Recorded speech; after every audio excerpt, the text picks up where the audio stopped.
বাবার বাড়ি থেকে আজকে চলে যাচ্ছি। ৬ দিন থাকার পর আজকে চলে যাচ্ছি আবারও। জানি না কবে আবারও আসবো, কবে দেখা হবে আমার মা-বাবার সাথে। যাই হোক, আজকে সন্ধ্যার দিকে আমার বাস ছিল। এ কারণে বিকেলের দিকেই রওনা হয়ে গেলাম বাস ধরার উদ্দেশ্যে। আমার সেই চেনা পথ, কত শতবার যে এসেছি। সেই ছোটবেলা থেকেই এই রাস্তাগুলো আমার চেনা। কত শতবার এখানে এসেছি, গিয়েছি।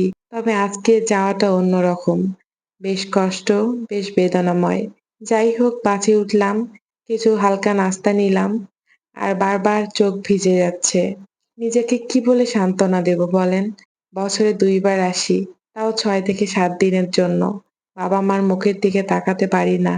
যাওয়ার আগে মায়ের চোখ ছলছল করে। কি বলে সান্ত্বনা দেই? যাই হোক সেদিনের আর কোনো ক্লিপ নিতে পারিনি। আমার মন মানসিকতাও ভালো ছিল না। ভোর ৬ টায় আমাদের বাস এসে আমাদের খুলনায় নামিয়ে দেয়। বাস থেকে নেমেই পাশেই যেহেতু আমার বাসা, ব্যাগ সব রেখে এসে ফ্রেশ হয়ে নাস্তা করার জন্য আমার বাসার পাশে ভর্তা বাড়িতে চলে আসলাম সকালের খাবার খেতে। সকালে এসে ভর্তা নিয়ে নিলাম ৬ প্রকার। বেশ কয়েকদিন গরুর মাংস খেতে খেতে মাংসের প্রতি সত্যি বলতে একটা অরুচি এসে গেছে। আজকে সত্যি বলতে কতদিন পর জানি শান্তি করে ভর্তা দিয়ে ভাত খাইলাম। এখানে ৬ প্রকারের ভর্তা নিয়েছি। পটলের ভর্তা, আলুর ভর্তা, ডিমের ভর্তা, ধনিয়ার ভর্তাও ছিল। সকালের নাস্তা খাওয়া-দাওয়া করে একটা লম্বা ঘুম দিয়েছি।